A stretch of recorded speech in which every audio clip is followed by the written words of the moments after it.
Um bom dia a todos. Agora, no aconchego dos colegas, muito bom isso.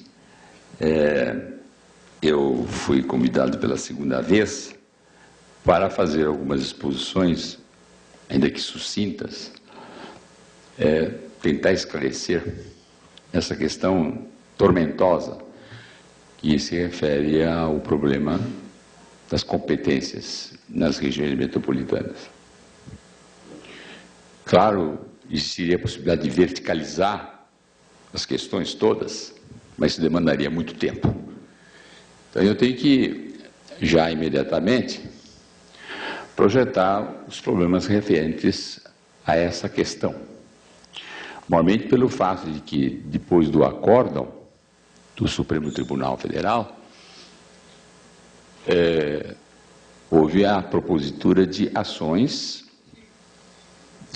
embargos, na verdade, embargos declaratórios, para esclarecer o acórdão. Os embargos declaratórios são normalmente postos para esclarecer dúvidas ou obscuridades da sentença judicial, que no caso é o acórdão do Supremo Tribunal. Então, eu li 3 embargos, 3 peças a respeito do assunto e que tentavam trabalhar temas e conceitos referentes a este acórdão, que por si mesmo é realmente um acórdão temática muito complicada. Sempre foi, e eu trabalhei em questões metropolitanas desde 1968, no velho GEGRAN, Grupo Executivo da Grande São Paulo. Coisa que houve mudanças, especialmente com a introdução da figura metropolitana constitucional e na emenda, na Constituição de 69, na verdade. E a Constituição, na verdade, é uma carta, né, outorgada, porque é uma Constituição centralizada. E lá no artigo 164 já se figurava, né, essa instituição, região metropolitana, só como região metropolitana. Somente em 1988 é que nós temos novas figuras. Além da região metropolitana, temos as microrregiões e as aglomerações urbanas, portanto, mais 2 outras figuras. Mas naquela época era apenas uma, ou seja, a região metropolitana, e tratada especificamente na parte da Constituição referida às questões econômicas. Quando, em 88, houve novamente a tratativa dessa temática metropolitana, com o acréscimo das 2 outras figuras, em 88, essa instituição passou para o outro lado, ou seja, para o lado da estrutura do Estado brasileiro. Essa passagem não foi gratuita. Se antes a região metropolitana era entendida fundamentalmente como um fenômeno econômico, agora passa a ser entendida não só como fenômeno econômico, mas fundamentalmente como um problema institucional seríssimo, especialmente relevando o fato de que a Constituição de 88, basicamente, era uma Constituição que consagra a figura do chamado federalismo cooperativo, diferente do federalismo anterior, que era dualista. E é claro que isso tudo muda. Inclusive muda a questão mais importante, principal, relevante, que foi inclusive tema das discussões no Supremo Tribunal Federal. É a respeito das autonomias municipais. A autonomia municipal como conceito. A autonomia municipal sempre foi consagrada, mais especificamente da Constituição de 34, que começa os municípios a ganhar muito mais autonomia, muito mais articulação governativa deles próprios, com a autonomia administrativa, política e financeira. Os municípios ganharam, portanto, um corpo muito grande no país a partir de 1934. Era uma linha que reforçava o município, porque o município, na época colonial, era fortíssimo. Depois que ele se enfraqueceu no Império, para dar lugar às províncias, o Estado era unitário. Depois que o Estado se federalizou, ainda os municípios ficaram fracos. Só passou a ter grande atuação, articulação mais forte, mais encorpada, do ponto de vista político, administrativo e financeiro, a partir de 1934. Pois aí começou a crescer enormemente a dimensão do município, as suas tarefas, as suas funções, até que houve uma alteração profunda em 69 e depois mais profunda ainda, bem mais profunda, em 88, com a instituição nova, a nova figura das regiões metropolitanas, aglomerações urbanas e microrregiões. Espero ter dado assim um panorama muito amplo do que aconteceu. Certamente, nos idos de 70, começa a questão urbana, metropolitana e urbana a tomar um espaço muito grande. Me lembro bem que já nesse período atuava fortemente nessa área urbana, que a questão do planejamento municipal era uma coqueluche. Todos os escritórios ficavam envolvidos com o planejamento municipal. A questão, na verdade, ambiental só toma corpo nos anos 80. E toma corpo e afasta as questões urbanas de forma inicial nos anos 80. E depois, novamente, voltam as questões urbanas a serem palco de atenções específicas, juntamente com as questões ambientais. Isso nos anos 90. Veja que é a sucessão, né? E agora nós temos aí digamos, uma complexidade muito grande, questões urbanas e questões ambientais articuladas e integradas. Por outro lado, assistimos, nesse período todo, o desenvolvimento urbano no país. Praticamente, a partir dos idos de 60, começa a haver a metropolização. Essas fazem o governo estadual se preocupar muito com São Paulo, especialmente. Isso em 67, começou o GEGRAM, Grupo Executivo da Grande São Paulo, do qual eu fui membro. Depois, aí, se amplia enormemente o processo de urbanização do país. Claro, para e passo com o processo de desenvolvimento tecnológico, econômico do mundo. Uma transformação extraordinária. E os senhores conhecem muito bem os movimentos de 68, 70, né, em que começa a terminar o período de ouro do capitalismo. Aí começa um problema complicado, porque o desenvolvimento econômico-social diversificou enormemente, amplamente, aparece toda a temática relacionada com a comunicação e as informações, a revolução da comunicação e das informações, e já dos idos de 80, 90, encontramos uma revolução estrutural, e que isso é acompanhado com a globalização. E, consequentemente, as regiões metropolitanas começam a ter uma figuração extraordinária, não só no país, mas no mundo inteiro. Aí São Paulo, por exemplo, a Grande São Paulo, passa a ser realmente uma região metropolitana, não em figuração puramente paulista, ou de São Paulo, nem do país, muito mais do que isso, até no mundo inteiro. A importância disso aí. E a ampliação da região metropolitana. Hoje nós temos 20 milhões, cerca de 20 milhões de habitantes. Isto é, uma região metropolitana composta de 39 municípios. Figurem vocês, por exemplo, que São Paulo tem mais de 600 municípios. Em 39 municípios, nós temos praticamente metade da população de São Paulo aqui, concentrada, né, nesse espaço. Isso é uma coisa singular, excepcional. E São Paulo também passou a ser, pela pujança econômica dele, para ser o estado mais metropolizado do país. Hoje já temos 4 regiões metropolitanas, fora algumas aglomerações urbanas, que já estão começando aí a aparecer. E o país também se metropolizou enormemente. Daí a questão da metrópole ter uma importância brutal. E, consequentemente, a importância do acórdão, que trata justamente de como estabelecer as relações de competência entre regiões metropolitanas e as questões municipais. O senhor vê, portanto,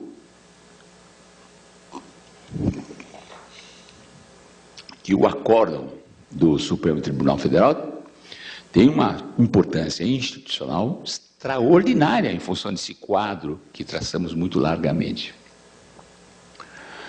Aí vem o problema. Primeiro, nós temos uma luta entre a tradição e as condições modernas, as condições de hoje. fundamentalmente. Pela tradição, o que nós encontramos é a ideia de que o município é autônomo, tem autonomia, ou seja, tem, na verdade, a governação, a governabilidade dele está ligada à possibilidade de ter o seu orçamento, de ter seus tributos, de ter sua politicidade definida, ou seja, seus partidos políticos, e ter principalmente uma Câmara Municipal. Por isso que o sistema é político-administrativo e não meramente administrativo. Por que político-administrativo? Porque tem uma Câmara, tem uma Casa Legislativa. Aqui no Brasil só temos praticamente 3 níveis nessas casas. Casa Legislativa Municipal, Casa Legislativa Estadual e Casa Legislativa, praticamente, né, o Congresso Nacional, que é federal. E temos, além disso, a Casa Legislativa do Distrito Federal, que é um misto entre região metropolitana, do Distrito Federal, e Estado, na verdade. Quase como parecido com aquele Estado da Guanabara. Mas a região metropolitana não tem essa dimensão político-administrativa, porque não tem uma Câmara de Legislação. Não tem um Congresso, não tem Câmara, não tem nada.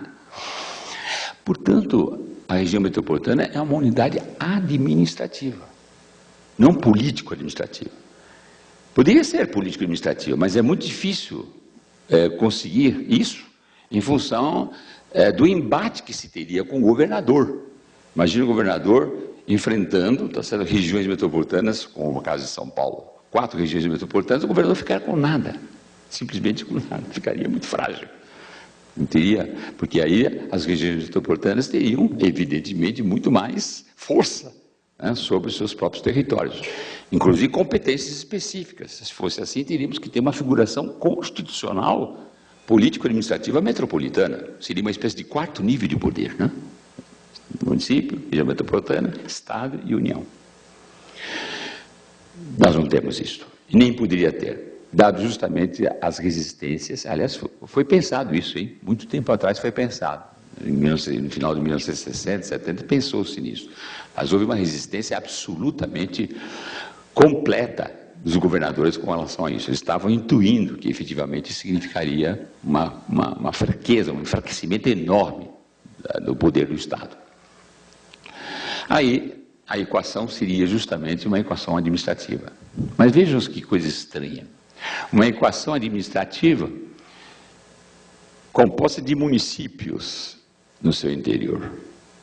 Como é que fica? O município é uma entidade político-administrativa, tem as suas câmaras municipais, seus legislativos. E a região metropolitana como uma unidade administrativa, como é que se imporia às unidades político-administrativas que eram os municípios? Esse é um problema complicado. Por outro lado, historicamente, teria que ser reconhecido o município, especialmente no plano tradicional, porque o município é uma unidade político-administrativa dentro de um território determinado, o qual o território tem a sua cidade, o município fundamentalmente regra sobre a cidade, e o seu entorno, que é o entorno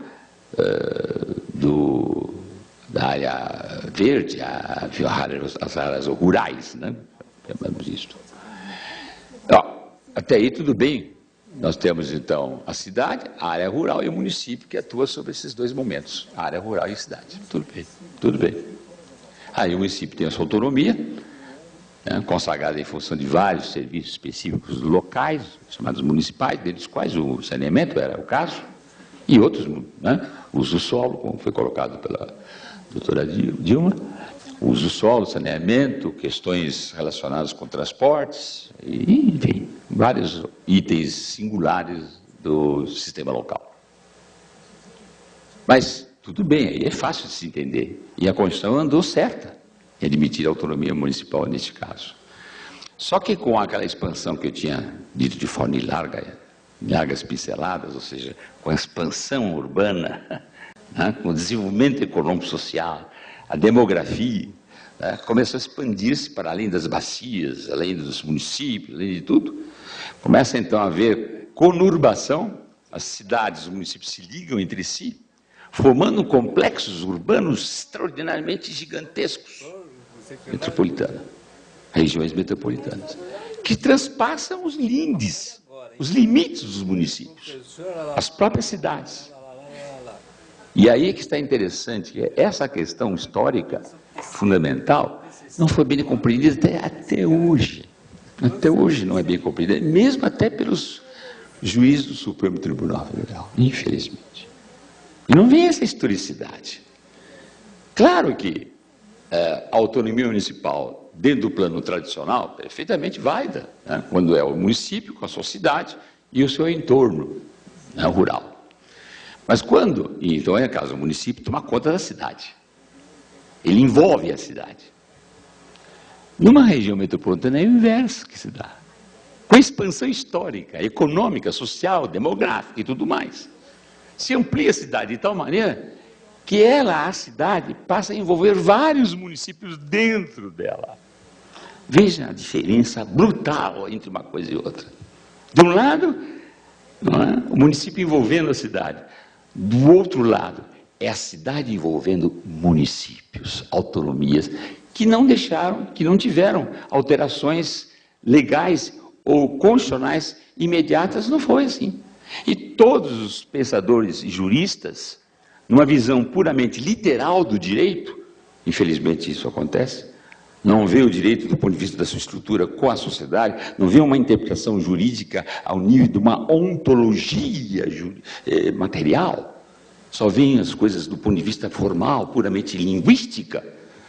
Isso é que acontece, inclusive, nesses julgamentos do Supremo Tribunal Federal, como também dos embargos de declaração, visões completamente abstratas, literais, puramente linguísticas do direito, quando o direito é muito mais do que isso. Visão realmente muito tradicional. Não vê o direito numa relação com o mundo, com a realidade, com os fatos. Uma concretude dialética em que o município, a realidade urbana que está vibrando ali e que exige dimensões jurídicas adequadas a ela. Não é o contrário. Parece que estão interpretando, digamos, o direito, certo? Em si mesmo, independentemente da própria realidade. Isso aconteceu exatamente com os 3 embargos de declaração. E aí, claro, a visão tradicional imperou, que é a chamada visão municipalista. É a visão tradicional, municipalista. Fragmentada. Cada município tem a sua unidade, a sua autonomia, e em qualquer que seja o lugar que ele esteja, quer seja fora da região metropolitana, quer seja dentro de regiões metropolitanas. Isso é um absurdo. Do ponto de vista, inclusive, de uma hermenêutica adequada, é um absurdo. É querer interpretar, né, a realidade em função do direito, e não o direito em função da realidade. Aí é um negócio complicado, enorme. Isso, então, trouxe dificuldades e está ainda trazendo as dificuldades enormes, inclusive para efeito daquilo que a doutora Dilma fala de governabilidade. Esse é um problema complicado. Bom, diante disso tudo, é claro que tinha que haver uma mudança na compreensão do que fosse autonomia municipal. Pelo menos tínhamos que considerar que a autonomia municipal teria que ser pensada em 2 momentos. Um momento da autonomia municipal do ponto de vista tradicional, muito válido ainda para as cidades isoladas, solitárias, municípios, cada um deles, tudo bem. A grande maioria dos municípios ainda são assim. Então merecem essa figuração da autonomia municipal, tranquilo, com seus problemas singulares e tudo mais. Mas hoje, no Brasil, temos municípios, vamos chamar de metropolitanos, em grandes quantidades. E justamente ali, estando grandes problemas de aglomeração urbana, envolvendo questões muito sérias e de difícil tratamento. Resultado, a ideia de que a autonomia municipal teria que ser mantida no nível tradicional, acaba ainda por orientar, dar as diretrizes do tratamento dos municípios, todos eles, quaisquer deles, mesmo dentro de regiões metropolitanas. Aí não dá. Em regiões metropolitanas tem que ser pensado de forma diferente. Mas não só pensado, existe possibilidade jurídica de interpretar esses municípios metropolitanos com uma autonomia diferenciada? Claro que existe. É por isso mesmo que aquela figura que estava no artigo 164, que passou a ser o artigo 25, parágrafo 3º da Constituição Federal, passou, portanto, esse artigo para as bases da estrutura do sistema institucional do país, de forma geral, foi figurado aí exatamente para dar uma nova composição, um novo teor, um novo conteúdo à Constituição Federal, no que tange especificamente aos municípios que estão dentro de regiões metropolitanas. Porque esta figura não foi uma figura postulada apenas pela vontade dos municípios. Foi postulada, primeiro, em função de uma realidade, ou seja, a realidade metropolitana. A existência de um fato importante. Fato, é fato. Região metropolitana, aglomeração urbana, milhões de pessoas envolvidas e muitos municípios envolvidos. É um fato, está aí. Então, como é que como vamos tratar disto? Lá diz bem claramente. Os estados, mediante lei complementar, poderá declarar regiões metropolitanas e mais duas figuras, aglomerações urbanas e micro-regiões, para efeito de planejamento, organização e realização, mas o final, digamos assim, a finalidade dessas figuras, para fazer isso, organizar planejamento, organização e realização de funções públicas de interesse comum. Aí está, digamos assim, a figura criada pela Constituição. Então, ela faria o quê? A integração de municípios, é o Estado através de lei complementar. Para fazer isto, o Estado participa, vem e determina que certos municípios integrarão a região metropolitana, não permitindo, portanto, primeiro, que os municípios viessem a se manifestar a respeito. Não é nada disso. O município não pode chegar e dizer assim, não quero brincar de região metropolitana. Pode, tem sentido. É uma região metropolitana, é um fato. Fato que se impõe à normatividade, não controla.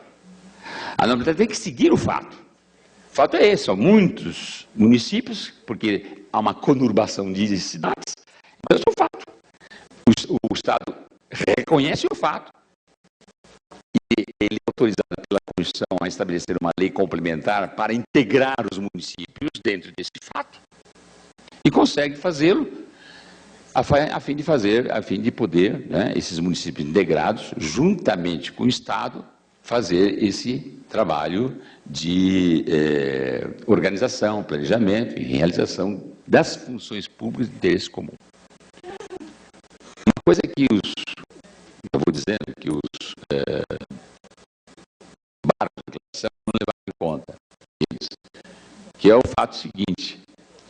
Primeiro, a figura é de imposição é, portanto, impositiva, não é para que o município escolha ou não isso. Para isso, o município tem a possibilidade de escolher, fazer em conjunto com os demais municípios alguma coisa em comum? Tem. Através do quê? Através do exercício das competências que ele tem a partir do artigo 241. Através dos consórcios e convênios. Os consórcios e convênios de cooperação e consórcios públicos estão declarados no 241 da Constituição. Poderiam fazer perfeitamente, independentemente, inclusive, de estarem ou não dentro de regiões metropolitanas. Vocês podem utilizar todo o sistema de articulação comum, etc., voluntariamente, porque consórcio e convênio são figuras de imposição. Não é de imposição, é voluntário, ele pode fazer tranquilamente. Está de acordo com as dimensões que a Constituição permite. Só que quando se fala em região metropolitana é diferente. Aí a figura é de imposição. Não é uma figura de voluntária, que os municípios vêm e dizem quero ou não quero. Não é isto. É voluntária, é de imposição por razões da factualidade metropolitana. O Estado então declara os serviços, ou melhor, as funções públicas de interesse comum de todos. O consórcio, aliás, os embargos, né, declaração, pensa o seguinte, que tem essa figura, imaginando uma orientação basicamente municipalista, que região metropolitana só é formada por municípios, não pelo Estado. Eu não estou entendendo nada de região metropolitana. Por exemplo, se conversa, os maiores investimentos são no Estado. Os maiores investimentos são no Estado. São do quê? Não são dos municípios singularmente. Os municípios singularmente, se eles fossem unidos para fazer só eles, região metropolitana, eles não teriam meios para fazê-lo. Nem meios institucionais, nem meios financeiros para isso. É preciso do Estado, necessariamente, para compor numa integração, numa articulação integrada, Estado e municípios. Essa é a ideia. Agora, a ideia também tem uma articulação singular dela, que, aliás, é a peculiaridade da região metropolitana. Primeiro, as questões metropolitanas, são as funções públicas de interesse comum, não podem ser tratadas apenas pelos municípios isolados. Portanto, não é competência dos municípios em si, simplesmente. E também não pode ser tratada somente pelo Estado. Está deixando de lado o município. Porque se assim o fizesse, não precisaria ter problema metropolitano, coisa nenhuma. Todas as atribuições iriam para o Estado, ponto final. Estaria centralizado em tudo, tanto pelo governador, como por uma Assembleia Legislativa que tenha atuação sobre o território de todas as regiões metropolitanas dentro dele. É lógico, teria sentido isso. Só tem sentido se houver realmente um conteúdo novo nesse processo de competência. Foi aí que o Tribunal Supremo desenvolveu as suas teses. Foi aí. Não é, então, portanto, competência somente dos municípios, não é competência somente do Estado, é competência conjunta do município e do Estado compartilhadamente, ou seja, cooperativamente. Tudo bem. Então, o Estado, portanto, não pode legislar sobre assuntos metropolitanos fora de regiões metropolitanas, fora das regiões metropolitanas? Claro que não. A região metropolitana é instituída exatamente para organização, planejamento e execução do quê? Das funções públicas de interesse comum em regiões metropolitanas. Outra questão. Claro que existe uma funcionalidade no conceito de regiões metropolitanas, segundo a Constituição. Qual é a funcionalidade? Ora, é planejar, organizar, executar o quê? Tudo que diz respeito às funções públicas de interesse comum. E as funções de interesse local? Do município, é lógico, continua do município, ele continua existindo especificamente para os seus problemas. Só que naquilo que cruza com questões de interesse regional, o município tem que levar em conta, né, o todo. Qual é o todo? A região metropolitana. Ou o que vale dizer, tem que levar em conta as decisões conjuntas dele, município, com os outros municípios e também com o Estado. Também com o Estado. Os dois níveis têm que estar juntos. Não tem jeito. Esse é o ponto. Por exemplo, uma questão singular. Quem é que vai duvidar que a questão de cemitérios é um problema municipal? É um problema de vizinhança. Os mortos do seu município são enterrados no cemitério. Tranquilo. O problema é local. No entanto, os corpos, não é? Eles se decompõem. E ao se decompor, eles chegam aonde? No lençol freático. E o lençol freático leva as águas para muitos lugares. Isso vai para o rio. E o rio vai e transcende os limites do município. Interessante. Existe uma questão tipicamente local, que é o cemitério, que é a localização do cemitério, enfim, todas as regras referidas ao cemitério. No entanto, existe um problema que haja interferência regional, metropolitana.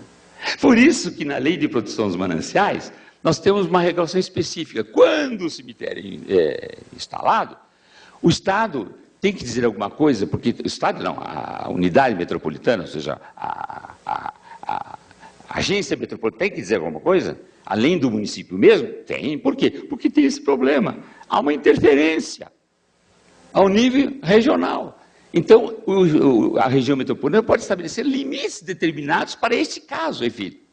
Não vai dizer como vão ser os muros do cemitério, é óbvio. Como os corpos deverão ser enterrados, isso é do município, não é do município, não é da região metropolitana. É o caso, por exemplo, eu estou dando exemplos para se concretizar essas situações todas, né? Por exemplo, metrô. A doutora Dilma falou a respeito de uso do solo, não é? É uma questão metropolitana, é. Mas também é uma questão local, é. E agora, como é que faz?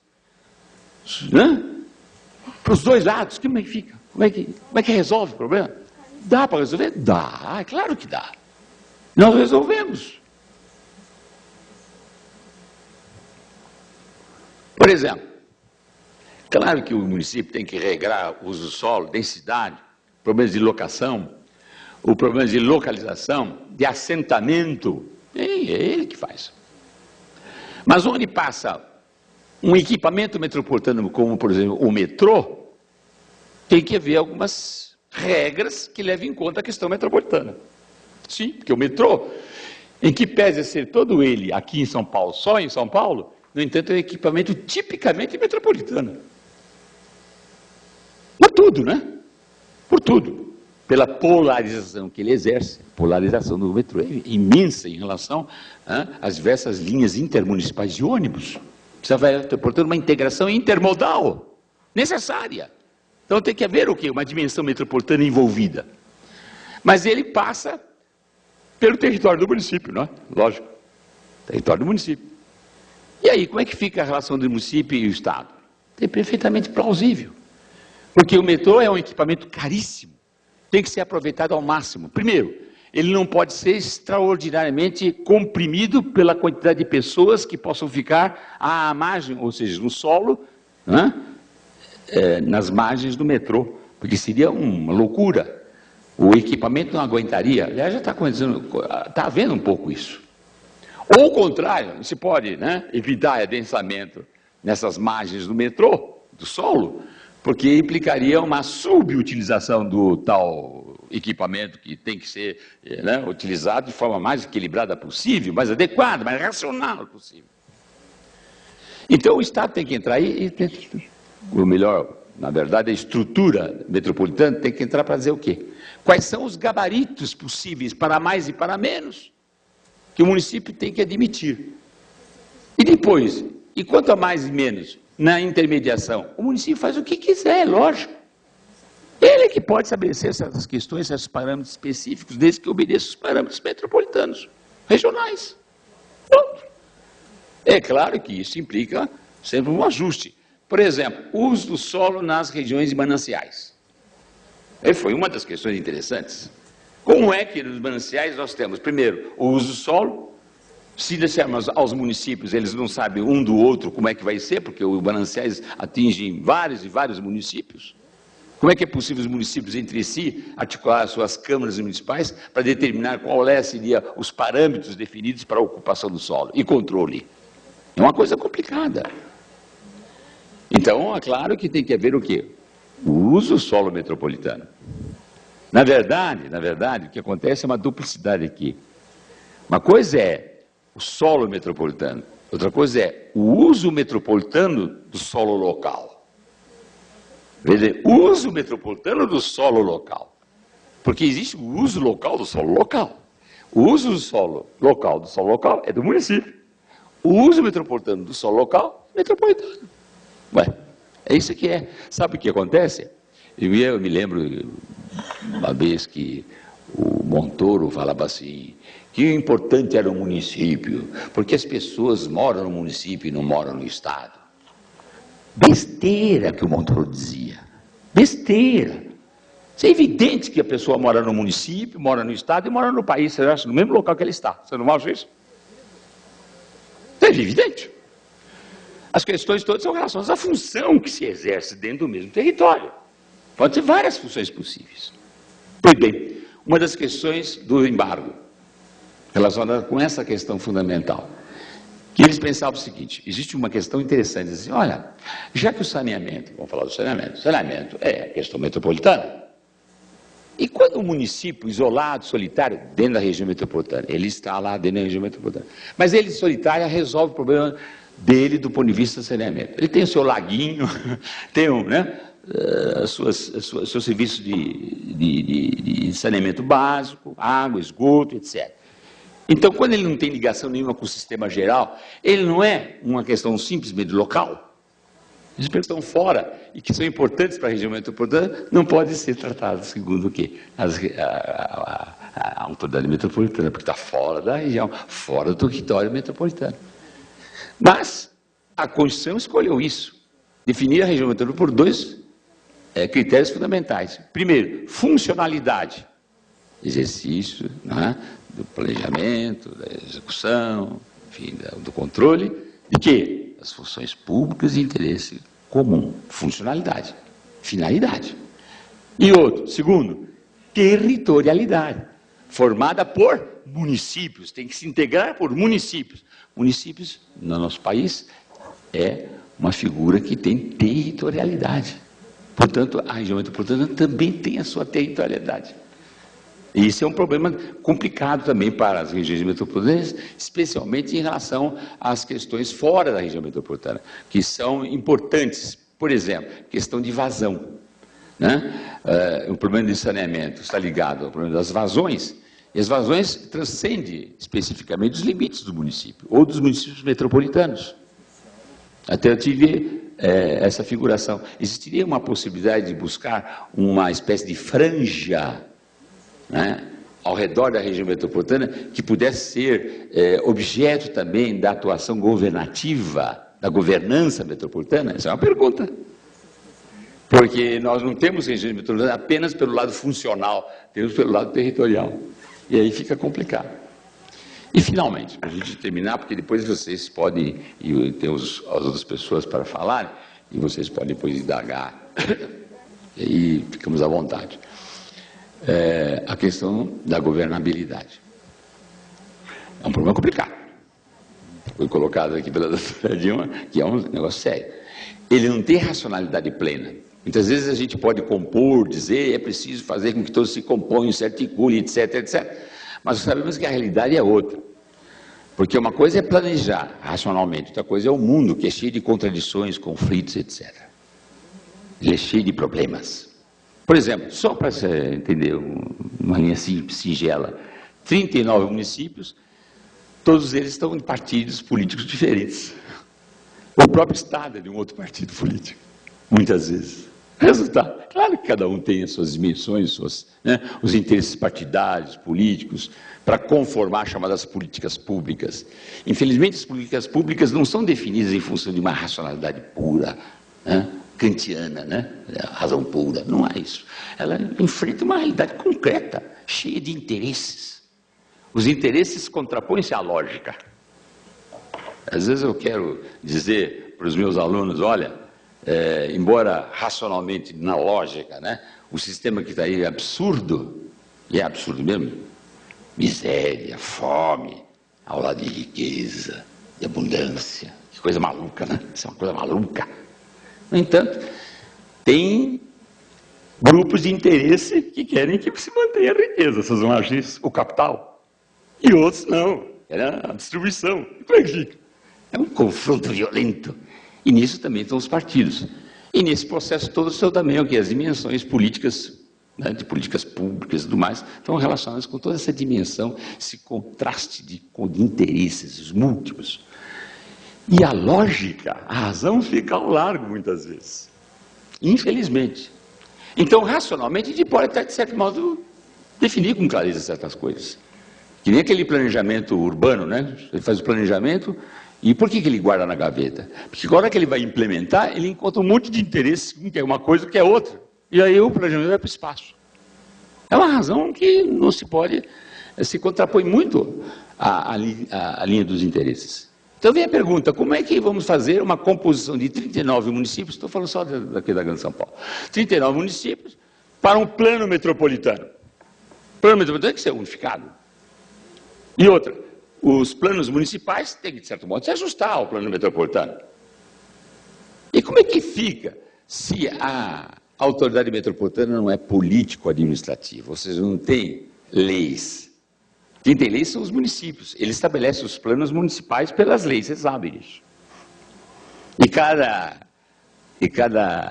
Câmara Municipal tem autonomia para fazer a lei que desejar, do ponto de vista do uso do solo, das questões dos seus transportes, do saneamento específico em certos detalhes.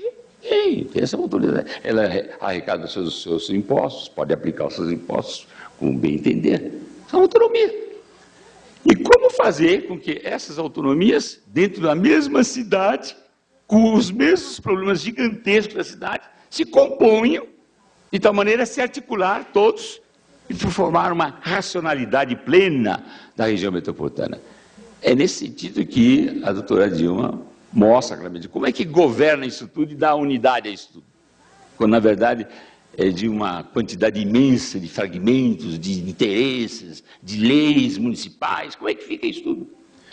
E depois, a região metropolitana não tem Câmara Legislativa, não pode se impor aos municípios. Não tem condições de fazê-lo. Mesmo porque os municípios não estão subordinados, senão à Constituição, o município não está subordinado ao Estado. Nem ao Estado o município está subordinado. O município está subordinado à Constituição, não ao Estado. Ele tem as suas atribuições específicas definidas constitucionalmente, não pelo Estado. E também não teria o quê? Se definir as suas atribuições em face de uma região metropolitana eventual que tivesse Câmara Legislativa. Não tem. Pergunta é, como conseguir unidade para isso? Eu tenho cá minhas ideias. Eu precisaria mais tempo para dizer claramente sobre esse aspecto, mas tem. Como fazer isso? Não?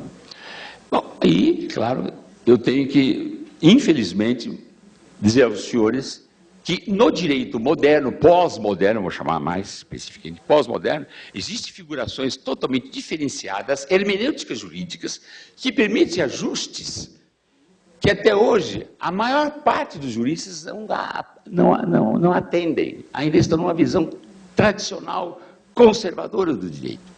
E não percebe que o direito tem muito mais maleabilidade do que à primeira vista tem.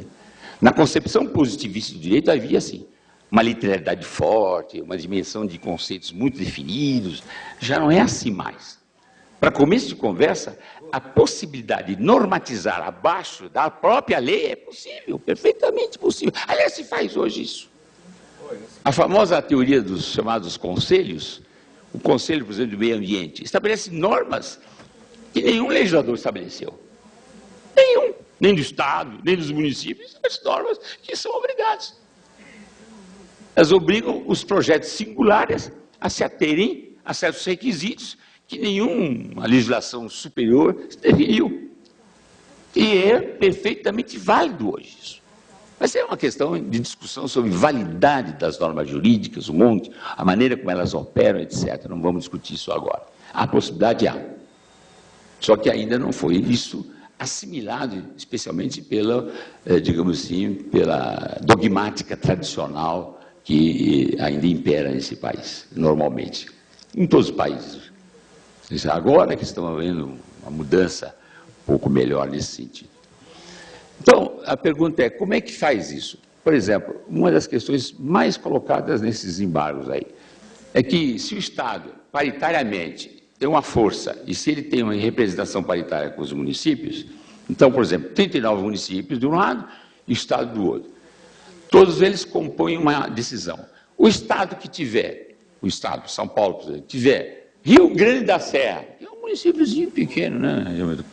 Tiver simplesmente ele ao seu lado, acabou, ele ganha todas. Ele ganha todas nas decisões metropolitanas. Então eu pergunto, como fazer?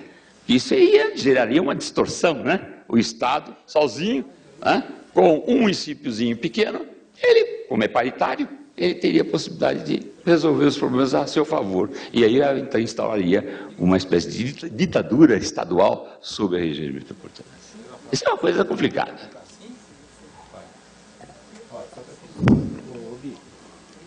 Eu já tinha visto isso. Antes da Constituição de São Paulo, de 1989. Aí, como eu fui solicitado, que eu entendi um pouquinho do assunto, então fui solicitado pelo deputado, então deputado Luiz Nunes, para estabelecer a estrutura metropolitana do Estado de São Paulo. Eu tenho meus alfarrábios em casa até hoje.